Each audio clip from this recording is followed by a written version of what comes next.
Pikuniku es el primer juego de Sector DAO, publicado por Devolver Digital en enero de 2019 para PC y Switch. Al principio, el juego parece que va a ser una locura de carisma y diversión, lleno de humor ligero y pequeñas interacciones, pero eso solo dura unos minutos. En realidad no hay mucho que hacer. Al poco de empezar, el juego se vuelve bastante lineal y limitado. El juego empieza con puzzles sencillos de físicas y plataformeo que están bien integrados con el mundo y son entretenidos, pero a medida que avanza pierden ese toque orgánico y pasan a ser un bloqueo artificial en el camino porque el diseñador ha decidido que ahora tienes que averiguar en qué orden hay que tocar unos botones para que se abra una puerta y cosas así. También tiene unos cuantos jefes sosos de por medio y me pareció que los personajes hablan demasiado para contar una historia extremadamente básica. Hay un empresario que está engañando a la gente para robar los recursos naturales, y poco más. Dura unas 3 horas y media y tuve que forzarme para terminarlo porque pasada la primera hora no me estaba divirtiendo nada.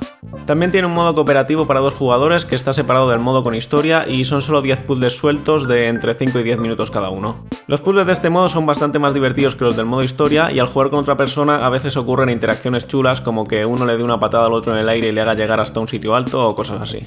En conclusión, el modo historia me parece demasiado aburrido, aunque imagino que los más pequeños o gente con poca experiencia en videojuegos se lo podría pasar bien con él, y el modo cooperativo es suficientemente divertido si tienes a alguien con quien jugar.